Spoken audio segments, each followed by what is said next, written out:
آج جو ہمارا موضوع ہے وہ ہے قبر کے مسائل۔ قبر کے تعلق سے اگر کہا جائے قبر کے مسائل تو کچھ لوگوں کے ذہن میں یہ بات آتی ہے کہ قبر کے اندرونی مسائل یعنی برزخ کی زندگی کے مسائل، اور قبر کے مسائل کے تعلق سے عنوان قائم کیا جائے تو کچھ لوگوں کے ذہن میں یہ بھی آتا ہے کہ شاید قبر کے اوپر کے مسائل ہیں، قبر کیسی ہونی چاہیے، قبر کیسی بنانی چاہیے اور کس طرح اس کی تیاری کرنی چاہیے، یہ ساری چیزیں تکفین، تغسیل، تجہیز وغیرہ ہو گیا اور جنازہ ہو گیا۔ ایک انسان کو قبر کے اندر اتار دیا گیا، اب اتارنے کے بعد وہ سارے مسائل اس سے پہلے گزر چکے ہیں، اب قبر بنانا ہے اور قبر کی بنانے کی تیاری کرنی ہے، تو اس کے تعلق سے کس طرح کے مسائل ہیں یہ جاننا بہت ضروری ہے۔ ہر حاضر شخص پر 3 لپ مٹی ڈالنا سر کی طرف سے مسنون ہے۔ جو بھی مسلمان وہاں حاضر ہے مرد، اس کو قبر میں مٹی ڈالنا مسنون ہے، سنت ہے، اور اس سنت پر عمل کرنے کے لیے انشاءاللہ تبارک و تعالیٰ اس کو اجر عظیم بھی ملے گا انشاءاللہ۔ تو ہر شخص پر 3 لپ مٹی ڈالنا، کیسے ڈالنا ہے اور کہاں سے ڈالنا ہے، اس کے تعلق سے آئی حدیث دیکھتے ہیں۔ ابو ہریرہ رضی اللہ فرماتے ہیں، صحیح حدیث ہے، نبی صلی اللہ علیہ وسلم نے ایک جنازے کی نماز پڑھی۔ حدیث اس طرح آتی ہے، صلی علی جنازۃ ثم اتى قبر المیت فحثى علیہ من قبل رأسہ ثلاثا۔ نبی مکرم صلی اللہ علیہ وسلم نے صلی علی جنازۃ، ایک جنازہ پڑھا، کسی کا جنازہ پڑھا، ثم اتى قبر المیت، پھر میت کی قبر کے پاس آئے۔ یہ ایسے مسائل چالو ہیں جو ہر شخص کے ساتھ یہ گزرتا ہے۔ اور موت کے تعلق سے بات کی جائے تو جیسے آیت کریمہ پڑھی گئی، کل نفس ذائقۃ الموت، آج ہم کسی کا کر رہے ہیں، کل ہمارا کوئی کرے گا۔ اور یہ اتنا یقینی بات ہے، اتنا یقینی بات ہے کہ شاید دنیا کے اندر اتنا کوئی یقین نہ ہو سکے دنیاوی امور کے اندر، کہ کسی بھی دھرم اور کسی بھی مسلک کا ماننے والا ہو تو کم سے کم اسے یہ یقین ضرور ہے کہ ایک دن مرے گا وہ، کیونکہ اس کے خاندان میں بے شمار لوگ مر چکے ہیں، اس کے سامنے بہت سارے لوگ مر چکے ہیں۔ تو نبی مکرم صلی اللہ علیہ وسلم نے کیا کیا، جنازہ پڑھنے کے بعد ثم اتى قبر المیت، میت کے قبر کے پاس آئے، فحثى علیہ من قبل رأسہ ثلاثا، اور 3 لپ مٹی ڈالا۔ نبی صلی اللہ علیہ وسلم نے 3 لپ مٹی ڈالا۔ کہاں سے ڈالا؟ من قبل رأسہ، میت کے سر کی طرف سے ڈالا، میت کے سر کی طرف سے ڈالا۔ اور سر میں 2-3 چیزیں آتی ہیں، سر میں 3 چیزیں، ایک اس طرف، میت کے اس طرف، میت کے داہنے اور بائیں، اور میت کے پیچھے یعنی سیدھے سائڈ میں، تینوں طرف سے۔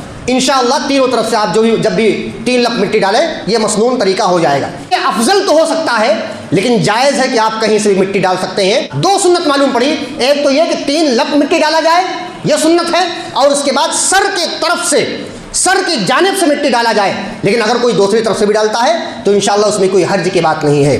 تو یہ پہلی چیز آپ کے سامنے ذکر کی۔ اس کے بعد مٹی ڈالتے وقت کیا چیز پڑھنا چاہیے، مٹی ڈالتے وقت کیا چیز پڑھنا چاہیے۔ دیکھیے بسا اوقات ایسا ہوتا ہے کہ قوم اور معاشرے کے اندر کوئی چیز جس کی ہے چل رہی ہے، بہت دنوں سے چل رہی ہے، ہم باپ دادا سے اس کو کرتے اور سنتے آ رہے ہیں، اس لیے ہمارے مزاج میں وہ چیز بیٹھ گئی ہے، ہمارے مزاج میں وہ چیز بیٹھ گئی ہے۔ ہم جب بھی کرتے ہیں کچھ نہ کچھ پڑھتے ہیں، ہم جب بھی مٹی ڈالتے ہیں کوئی چیز پڑھتے ہیں۔ یاد رکھیں ہم مسلمان ہیں، ہم جانتے ہیں ہم دینی کام، دینی امور وہی کریں گے جو جناب محمد رسول اللہ صلی اللہ علیہ وسلم سے ثابت ہوگا، یا صحابہ کے اجماع سے ثابت ہوگا، یا قرآن کے اندر وہ بات آئی ہوگی۔ اگر حدیث کے اندر، شریعت کے اندر، دین کے اندر وہ مسئلہ ہے تو کیا جائے گا، اگر وہ مسئلہ نہیں ہے، نبی مکرم صلی اللہ علیہ وسلم سے ثابت نہیں ہے، تو وہ مسئلہ ہماری گٹھی میں پڑ گیا ہو، باپ دادا کے رسم و رواج سے ہم سیکھتے آ رہے ہیں، سنتے آ رہے ہیں، تو اس چیز کو چھوڑنا ضروری ہے، کیونکہ وہ دین کا حصہ نہیں ہے، دین کا حصہ نہیں ہے۔ مٹی ڈالتے وقت کوئی خاص دعا نبی کریم صلی اللہ علیہ وسلم سے ثابت نہیں ہے۔ بعض لوگ سورہ طٰہٰ پارہ نمبر 16 آیت نمبر 55 پڑھتے ہیں، منہا خلقناکم وفیہا نعیدکم ومنہا نخرجکم تارۃ اخری، ہم اسی مٹی سے پیدا ہوئے ہیں۔ منہا خلقناکم، اللہ تبارک و تعالیٰ نے ہمیں اسی سے پیدا کیا ہے، یا اللہ تعالیٰ نے تمہیں پیدا کیا ہے۔ وفیہا نعیدکم، اور اس کے بعد ہم اسی میں دوبارہ لوٹائے جائیں گے۔ ومنہا نخرجکم تارۃ اخری، اور دوبارہ بھی اسی میں سے اٹھنا ہے۔ یعنی جب اللہ تبارک و تعالیٰ کی اجازت سے سور پھونکا جائے گا، لوگ کھڑے ہو جائیں گے قبروں سے، قبریں پھٹ پڑیں گی، اور اللہ تبارک و تعالیٰ جہاں پر میدان حشر قائم کرے گا وہاں پر لوگ وہاں اپنی قبر سے لوگ دوڑنا شروع کر دیں گے، تو اسی میں سے نکالے جائیں۔ یہ آیت کریمہ مٹی دیتے وقت لوگ پڑھتے ہیں، یاد رکھیے، پہلا لفظ ڈالتے ہیں تو کیا پڑھتے ہیں؟ منہا خلقناکم، دوسرا لفظ ڈالتے ہیں پڑھتے ہیں کیا؟ وفیہا نعیدکم، اور تیسرا لفظ ڈالتے ہیں تو پڑھتے ہیں ومنہا نخرجکم تارۃ اخری۔ یہ پڑھتے ہیں، معنی اس کا بہترین ہے کیونکہ آیت کریمہ ہی ہے، لیکن یاد رکھیں یہ مٹی ڈالتے وقت پڑھنا کیا نبی مکرم صلی اللہ علیہ وسلم سے ثابت ہے یا نہیں ثابت ہے، اس کے تعلق سے سوال بنتا ہے۔ تو یاد رکھیں یہ حدیث آتی ہے لیکن یہ حدیث صحیح نہیں ہے، نبی مکرم صلی اللہ علیہ وسلم سے یہ حدیث بالکل ثابت نہیں ہے۔ ایک آدمی یہ سوال کر سکتا ہے کیا ہوا، کیا حرج ہوا، کیا حرج ہو گیا، کیا معاملہ ہو گیا، تمہیں کیا دقت آ سکتی ہے کہ ہم پڑھتے ہیں قرآن کی آیت کریمہ تم منع کر رہے ہو؟ یاد رکھیں ہم اس سے منع نہیں کر رہے، آپ یہ آیت کریمہ ایک نہیں 1000 مرتبہ پڑھو، لیکن مٹی ڈالتے وقت جو آپ سنت سمجھ کے پڑھتے ہو، یاد رکھو جناب محمد رسول اللہ صلی اللہ علیہ وسلم سے یہ بات ثابت نہیں ہے، ثابت نہیں ہے۔ اور یاد رکھیں ضعیف حدیث جو ہوتی ہے وہ ضعیف اسی لیے ہوتی ہے کہ صحیح کی 5 شرطوں میں سے اس میں کوئی بھی شرط یا ان میں سے 5 میں سے ایک شرط نہیں پائی جاتی ہے تو نبی صلی اللہ علیہ وسلم سے ثابت نہیں ہو پاتی ہے، وہ حدیث نبی صلی اللہ علیہ وسلم سے ثابت نہیں ہو پاتی ہے۔ لہذا معلوم یہ ہوا کہ جب یہ ثابت ہی نہیں نبی صلی اللہ علیہ وسلم سے یہ ثابت ہی نہیں ہو سکی تو اس کا پڑھنا نبی صلی اللہ علیہ وسلم سے ثابت نہ ہونے کی وجہ سے مسنون نہیں ہے، مسنون نہیں ہے، سنت نہیں ہے یہ، اور اس کو نہیں پڑھنا چاہیے۔ اسی طرح سے قبر کتنی اونچی ہونی چاہیے، اونچی قبر کس کو کہتے ہیں اور کتنی اونچی ہونی چاہیے؟ 2 سوال ہیں، اونچی قبر کس کو کہتے ہیں اور کتنی اونچی ہونی چاہیے؟ ہم نے بھی بہت ساری قبریں دیکھی ہیں، 4 فٹ اونچی، 5 فٹ اونچی ہم نے بھی دیکھی ہے۔ کیا قبر کی اونچائی کے تعلق سے نبی مکرم صلی اللہ علیہ وسلم نے کوئی حد یا صحابہ نے کوئی حد قائم کیا ہے؟ سب سے پہلی بات، اونچی قبر کو مٹانے کے لیے، اونچی قبر کو برابر کر دینے کے لیے نبی مکرم صلی اللہ علیہ وسلم نے حضرت علی رضی اللہ عنہ کو حکم کیا جاؤ مٹاؤ۔ حدیث اس طرح آتی ہے، صحیح مسلم کی روایت ہے، ابو الحیاج اسدی رحمۃ اللہ علیہ سے روایت ہے کہ مجھ سے علی ابن ابی طالب رضی اللہ عنہ نے کہا الا ابعثک علی ما بعثنی علیہ رسول اللہ صلی اللہ علیہ وسلم الا تدع تمثالا الا طمسته ولا قبرا مشرفا الا سویته۔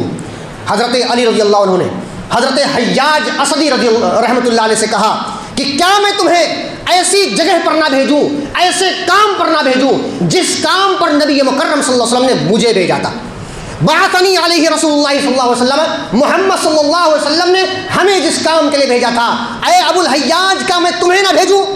اور تمہیں کیا کرنا ہے؟ کوئی تصویر دکھے، کوئی مجسمہ دکھے، کوئی تصویر کہیں دکھے کسی گھر میں یا کہیں بھی دکھے اس کو مٹا دو، کوئی مجسمہ دکھے اس کو ختم کر دو۔ اور کیا کہا؟ ولا قبرا مشرفا الا سویتہ، کوئی قبر اونچی دکھے اسے برابر کر دو، کوئی قبر اونچی دیکھے اسے برابر کر دو۔ لیکن میں نے ابھی معیار قائم نہیں کیا، حدیث میں وہ بات ہے اونچی قبر کس کو کہتے ہیں، کتنی اونچی ہو تو اونچی ہوگی اور کتنی اونچی ہو تو وہ اونچی نہیں بلکہ قبر مانی جائے گی، وہ آگے انشاءاللہ بات آ رہی ہے۔ لیکن ایک بات یاد رکھیں، کیا کہا؟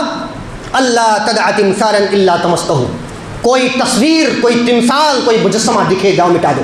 یہ ساری چیزیں صرف اس کان سے سن کر اپنے دماغ میں بٹھانے والے نہیں ہے، بلکہ آپ سنیں، اس کو یاد کریں، یاد کرنے کے بعد اگر وہ حدیث آپ کو معلوم نہیں ہے پوچھیں، پوچھنے کے بعد آپ پر ضروری ہوتا ہے کہ جتنا علم اللہ تبارک و تعالیٰ نے آپ کو دیا ہے جا کر تبلیغ کریں، جا کر باہر لوگوں کو بتائیں، لوگوں کو آگاہ کریں، حدیث کے اندر رجوع کرائیں اور کہیں کہ فلاں حدیث کے اندر اس طرح ہے۔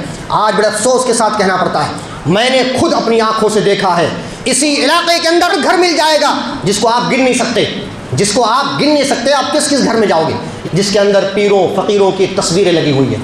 میں کہتا ہوں تصویر تو تصویر ہے، یہاں پر نبی صلی اللہ علیہ وسلم نے یہ نہیں کہا کہ کسی نیک آدمی کی تصویر لگا دو تو کوئی مسئلہ نہیں ہے، بلکہ بالکل سپاٹ ایک دم کہا کیا؟ اللہ تدع تمثالا الا طمستہ، کوئی بھی تصویر دکھے تمہیں اس کو مٹا دینا، کوئی بھی تصویر، وہ چاہے جانور کی ہو یا انسان کی ہو، اگر واضح تصویر ہے تو اس کو مٹا دو، اس کو مٹا دو۔ تو بڑے افسوس کے ساتھ میں یہ کہہ رہا تھا، بہت سارے گھروں میں بھی آپ مسلمانوں کے پائیں گے تصویر لگی ہوئی ہے باقاعدہ،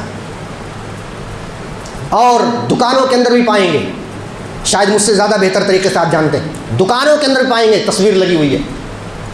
ایک جگہ کی بات ہے کہ میں نے خود اپنے ہاتھ سے ان کے گھر سے تصویر اٹھا کر الگ رکھا تھا، اور میں نے تنبیہ کی تھی کہ سب سے پہلے اس چیز کو مٹاؤ۔ نبی صلی اللہ علیہ وسلم کی حدیث آتی ہے اس گھر میں فرشتے داخل نہیں ہوتے جس گھر میں تصویر اور کتا ہو۔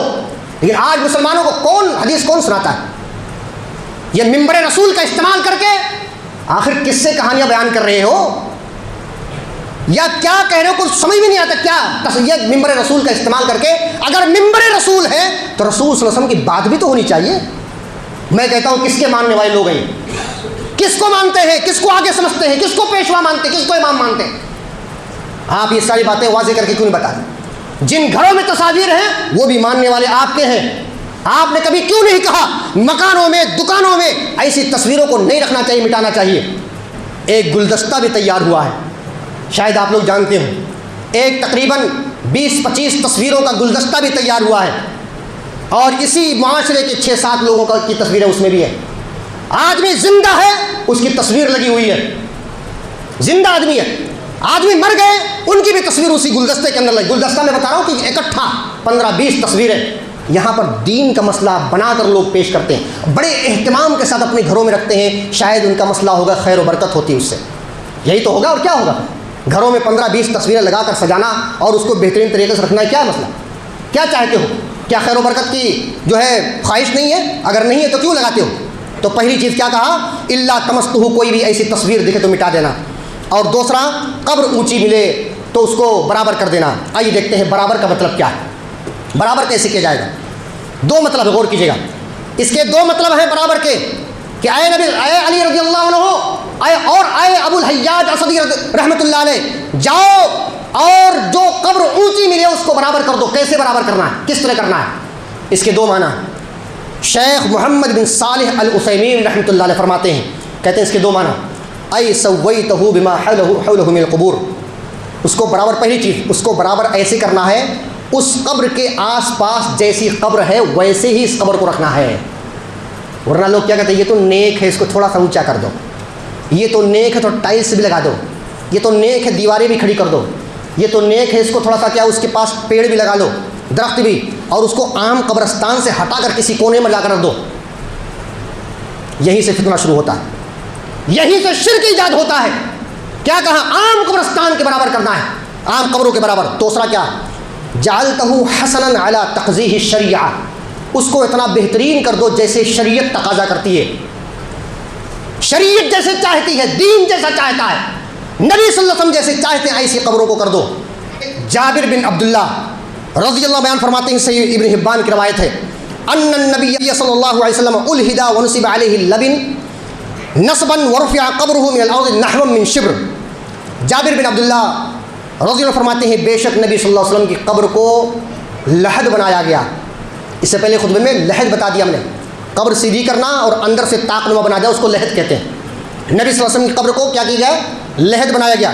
ونصب علیہ اللبن، نصباً، اور کچی اینٹیں اس کے اندر لگائی گئیں۔ ورفع قبرہ من الارض نحو من شبر، اور نبی صلی اللہ علیہ وسلم کی قبر کو زمین سے تقریباً 1 بالشت اونچا کیا گیا بس۔ اس کا مطلب کیا ہوا؟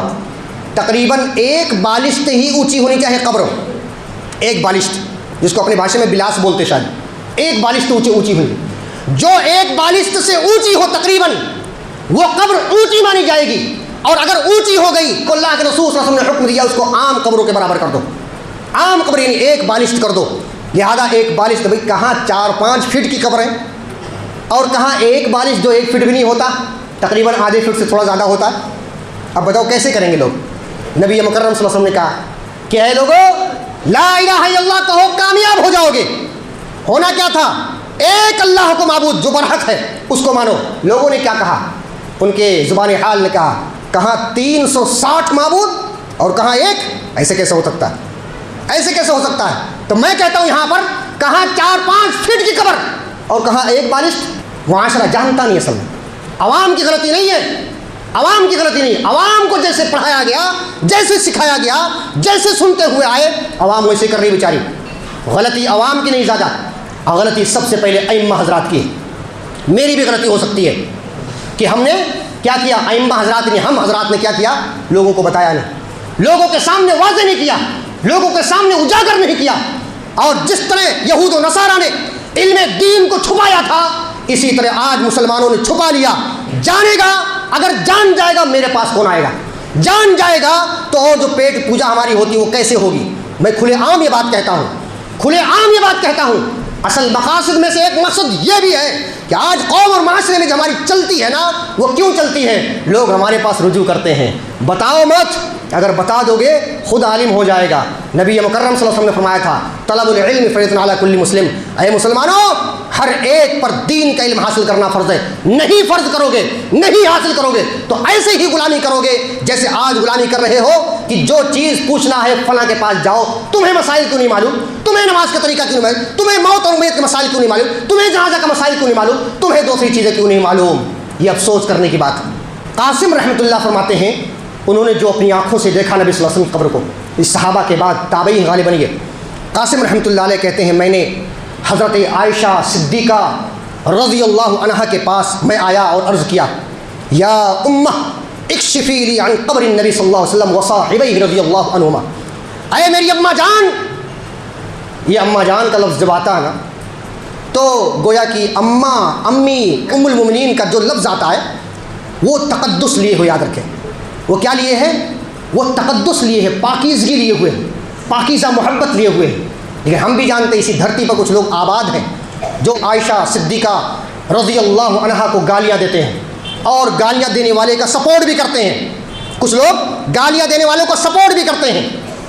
ہم کہتے ہیں تمہاری ماں کو کوئی گالی دے تو برداشت نہیں کرو گے. پوری دنیا کے مسلمانوں کی ماں, ام المومنین, ساری دنیا کے مسلمانوں اور مومنوں کی ماں.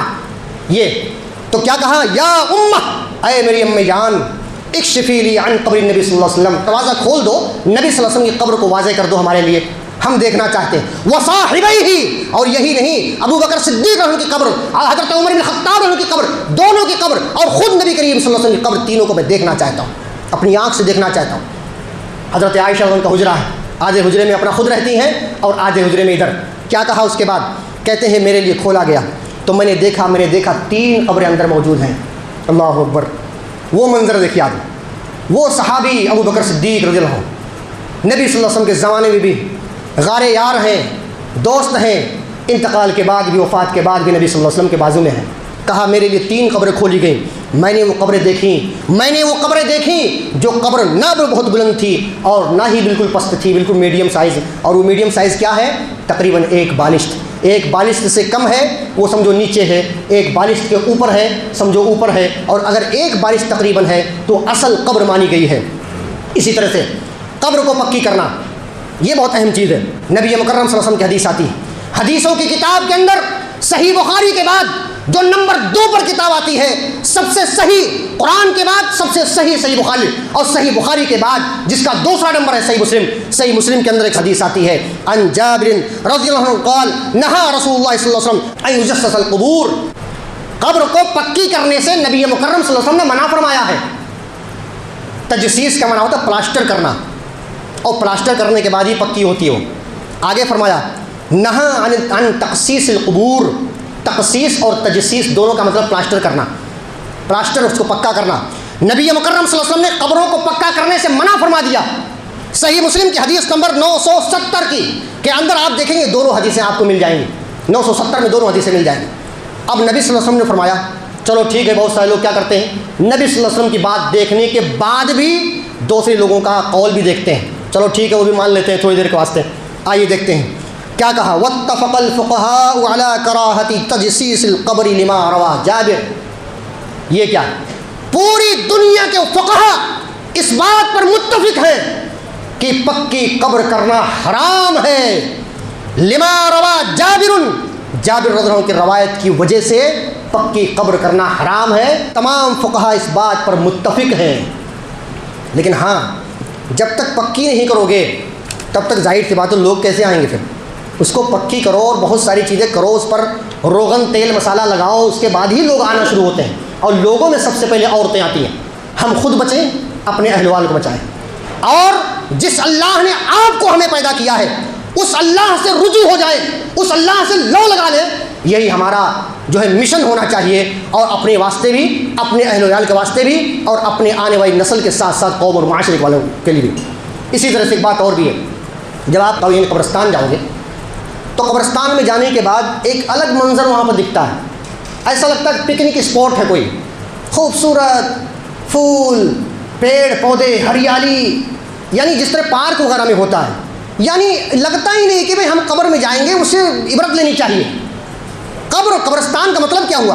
قبرستان کا مطلب یہ ہے آبادی، قبرستان کا مطلب سرسبز و شاداب، قبرستان کا مطلب ہریالی، قبرستان کا مطلب وہاں ہر قبر کے پیچھے جو ہے سارے نیم پلیٹ لکھے ہوئے ہیں، ہر ایک کے نیم پلیٹ لکھے ہوئے ہیں، جس کا کوئی پیشہ ہے تو پیشہ بھی اس میں لکھ دیا۔